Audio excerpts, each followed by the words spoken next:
We're live, baby. Here we are. This is the first live for weekly wrap. We're calling this a weekly. We're just hanging out, me and Frank here on Facebook Live and on YouTube. So if you're watching this in the recording, we're going to do this each week, 2:00 Eastern Standard Time on Friday. Make sure you go to the Facebook page or our YouTube channel, and you can check it out. So today we wanted to talk about how to sell a certain vendor's product. So, Frank, this question comes up a ton, right? Like we've been asked this, I've been asked this, you've been asked this, and you had an interesting response to this. So I wanted to bring it up on the live. Oh, that's my lead-in, right? That's your lead-in, man. Oh, all right. I'm sorry, I was zoned out. I was looking at your bookshelf, and I just got to get this off my chest because I realized that all the Zoom meetings I'm doing, everybody's got these awesome bookshelves in the background. Yeah. Right. And like I have books, but I don't have a bookshelf behind me. I was never prepared for this. And I feel like I got to go out this weekend and buy a bookshelf and like put one back there and then like put a bunch of books up to make it look like I'm a reader. And, that I'll feel smart. So I'm sorry. I was actually zoned in. I was trying to see what the teddy bear up there or whatever. So anyway, yeah. So, before you even talk about that, all right, I got something for you. You know what I want to do? I want to do like a book club. I got so many, like all these books are sales and marketing books. Yep. And the marketing books are all sales oriented, right? Because that's what I study. And I almost want to do, especially with this book. I was talking about this book a while ago. This is like one of my favorite books. It's so readable. And I was thinking, what we should do. That's a Little Red Riding Hood. What is that book? It's Little Red Riding Hood. This is the Little Red Book of Selling. Selling. Got it. All right. Sorry. This is. Where are you going with this? So here's what I was thinking of doing. All right. And people put a comment in if you're on the Facebook Live or YouTube. Let me know if you're interested in this, because if you want to talk selling, like I was thinking, we get together, we read a chapter and we discuss it, because that would be cool. We could even set up a Facebook group to do that. That would be the power of a bunch of people talking about different things. And I've got a couple copies of this. So I was thinking, like, this one is autographed by Jeffrey. I was thinking, man, we could give that away or something. Incentives. Anyway, that's something, Another day for a book club. So yeah, selling a certain vendor's product. So I know that you've asked me many times about how I go about that. And I think you're specifically talking more about, you've got an established MSP, you've got clients, and you find a new product or service that you think that your clients should use, right? Or that would benefit them. And you were specifically asking me about that. I know recently I was down at the ID Agent Roadshow. It was the last time we actually traveled. It was the last hurrah before this unfortunate period of time we're in. Right.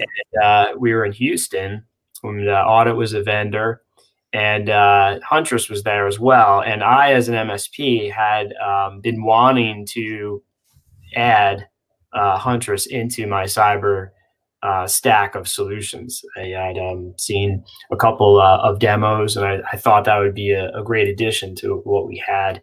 And I went over to their booth. So one vendor to another vendor, and had to introduce myself as an MSP as well. And we signed up for their solution.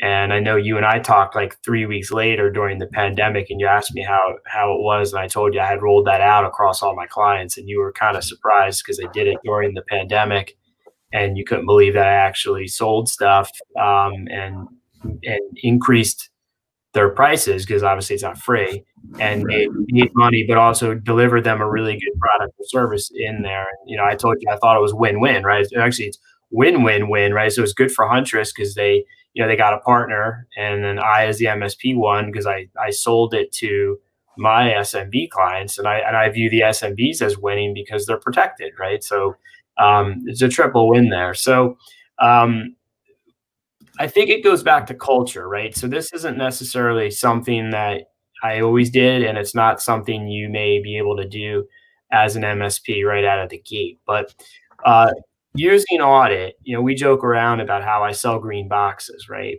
And at this point, bunch of my clients have been brought in through the audit sales process where they went through that as an assessment as a prospect, and we've continued doing that as we've gone forward with business reviews. For existing clients, I've continued to do business reviews for, maybe pretty religiously for 3 years. So they're used to this process. When I show up with the audit report and there's a red or a yellow box that hadn't previously been there, they always say, like, what is this? Right. But a good portion of my clients, they kind of know, look, I don't want to see a red or a yellow box. Your job is to make sure that they're green. And if you think we need this, do it. Right. I know kind of where the price thresholds is, right? So, Huntress is the type of thing where I believe it's very low cost to the end user, and it's high impact. It's really something that's important. I'm just using them as an example. Again, this isn't a Huntress commercial, but this was a real life example. And so we needed a managed detection and response product. So what I simply did is I actually had you do it, is go into audit. And I said, we need to add a new audit item for managed detection and response, which is like a category that we previously didn't even have in there. And I wanted it for the benefit of the whole community, but I also wanted it selfishly for myself because I needed to do some virtual business reviews. So then I went back to Huntress, and I didn't want to create our own infographic at the time. And, we had a lot going on. So I asked them if they could give me some good collateral, and they sent me over some of their material, a few different PDFs. I uploaded it into the system, and then that automatically prints in our audit report. So if there's a red or a yellow box, like, hey, you're not doing managed detection response, here's a like a one pager as to why you should be doing it.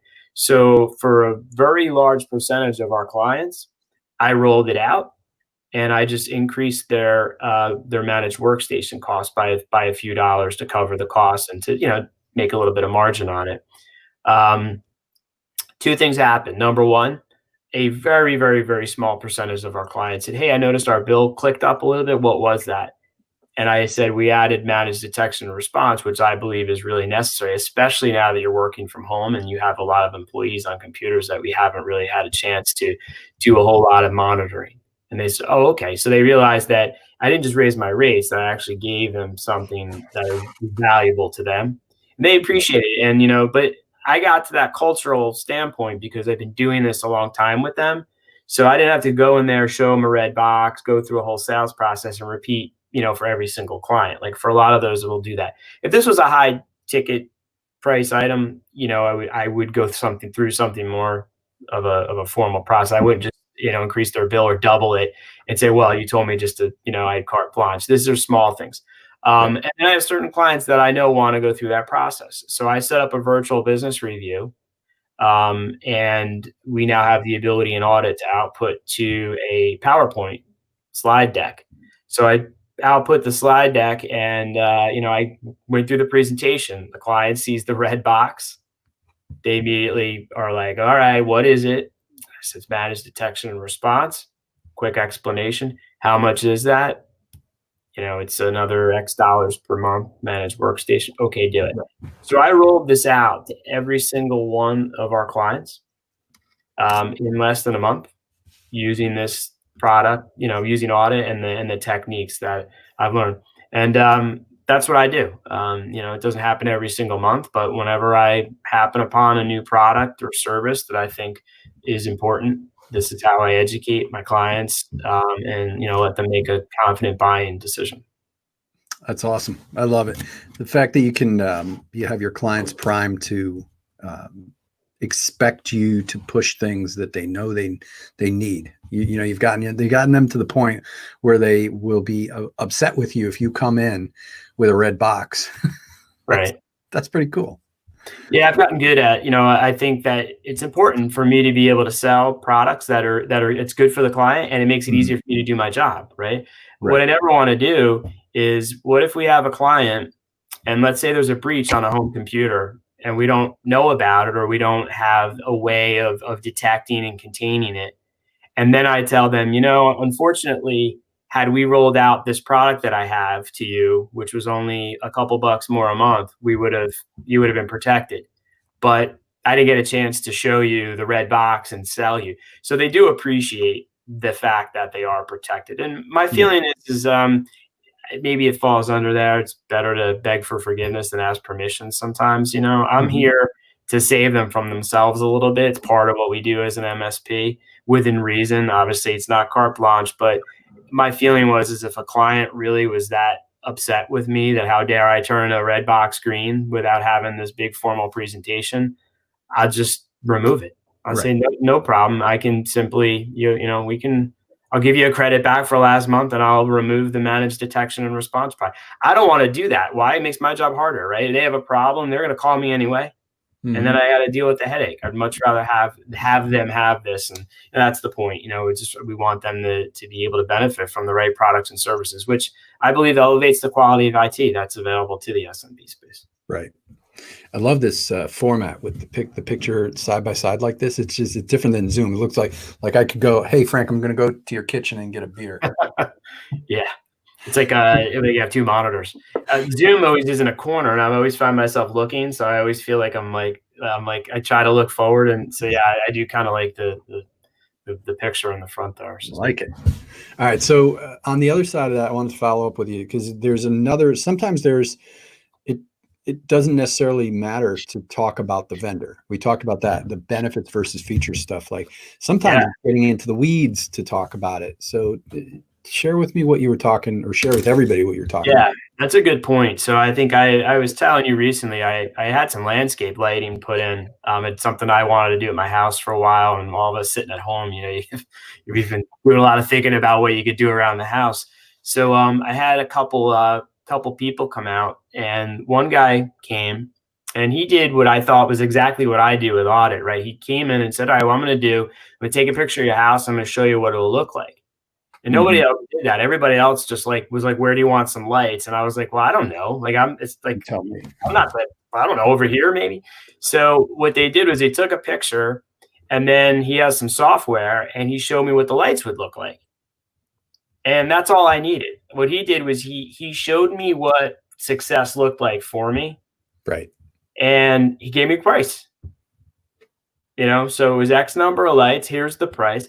I don't even know what the brand of the lights are. I don't know what the transformer. I mean, everything was done. And that's what I try to do for my clients, right? So when I'm selling them, I don't break out the data sheet from Huntress. They gave me a lot of stuff, right? Which I, as the MSP, I need to be educated, understand how this works. But I don't need to I'm not going to sell the client because I tell them that it has RC4 encryption, all this stuff. They don't even know what I'm talking about. And I liken it to that example was, it mattered less to me what the products were and all the little features. And to me, it was about the benefit. Here's the benefit. Your house is going to look like this. And I was like, that's what I want. And that's what I bought. And it was actually more expensive than some of the other guys were.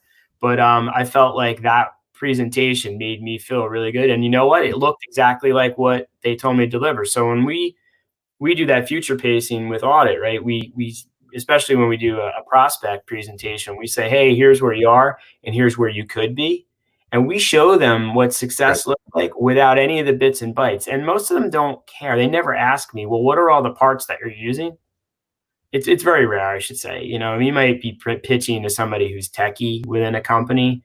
And then if that conversation goes that direction, I usually feel like we're going to start splitting hairs where they're going to Google the parts and see if they can find it for a few dollars cheaper. And, for us, channel only is great because you can't find the part. But in this case, I bet you not one of these clients even knows they got Huntress. And I bet you Huntress doesn't care. Right.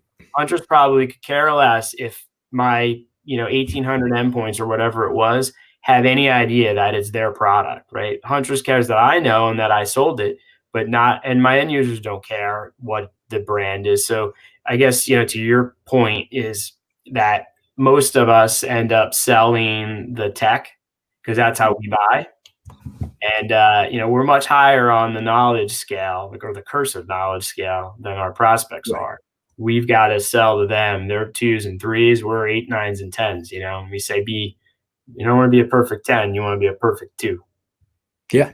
You got to meet the, you always have to meet the prospect client user where they are. And every industry, I don't care what industry you're in, you can be in the simplest industry in the world. You've still got technical details about your product that the user doesn't understand. But the IT professional, the MSP, has it 10 times harder because it's already a super technical. I mean, it's as technical as you can get without getting getting harder. It's getting harder and harder. We were talking about this the other day as well. You go to the go to any trade shows like a Robin Robbins, boot camp or producers club, and the hallway is getting more and more crowded. There's a lot of cyber solutions. That's the big one these days. I think we're going to see a little bit more BCDR pop back in now with what's going on. But the MSPs, it's getting more and more complicated to sell all this stuff. Right. And, there's a lot of vendors, there's a lot of nuances. You can't sell everybody everything. So you do have to pick and choose. And that's what makes it hard. The end users don't know how to make a decision because they can't compare it. It's not a commodity car, like an item like a car, right? Where you go, hey, this is the exact same model and make. How much is this dealership? Oh, and this guy's, $500 less. I'll buy it there because it's cheaper, right? You can't make that buying decision usually in the IT space because unless you're selling just like a product, the whole managed services or cloud services experience is an amalgamation of all these different products and services we're pulling together. All we're doing, if it's confusing us, imagine what you're doing to your end users you're trying to sell. So really simplifying it for them is key here. And, that's the process that I follow. Turn it into colors, use an infographic to educate and, certainly answer questions, but I try to keep it, higher level for them to be able to make a good buying decision and feel good about it. And then I know that they've got something good and it helps us do a better job for that end user. Right. Well, cool. All right. So we've been live for about 17 minutes. So I'm going to wrap this for today. I'm going to wrap our weekly wrap. Thank you for those of you who watched live, and thank you for those of you watching the recording. I'm going to pop a couple of things in the comments box. So first of all, we did a cool webinar yesterday. It was like one of the best webinars we've done in a while. And it was because you went through the whole audit system, and it was really geared towards new people who've never used audit before. But we had people who've been users for a long time who privately emailed me and said that was really, really great. And the reason was because you not only demoed the product, but you were going through and talking about why you were doing what you were doing. So it was a great demo of the product. I'm going to, let's see, chat this up there. And that should, so if you should see that in the comments, but if you go to, see, there's the one I think I'm showing it in Facebook and I'm showing it in YouTube. So show it there for a moment. So go check that out because that was really, really good. We'll put that in our library of stuff. The other thing is this is also a podcast. So you'll be able to listen to this weekly wrap up on our weekly podcast, which is called Elevating IT. And you can go subscribe to that on Apple. That's the long Apple podcast. Or you can go to elevatingit.com. No, elevatingit.net, I think. No, elevatingit.com. One of those is going to work. Come on, Mike. Let me check. Let me double check. Hang on a second. There was a reason. No, it's elevatingit.net. Don't go to .com. .com was taken. It'll be dead. It won't take you anywhere anyway. But this episode will be put up there, and definitely tune in next week because we're going to be back talking about something or just having some fun. So thanks, Frank. Appreciate you jumping on. Yeah. Thanks, Mike, for organizing. You have a good weekend, and everybody out there listening, appreciate your time. Have a good weekend. Yeah. Thanks for tuning in, everybody.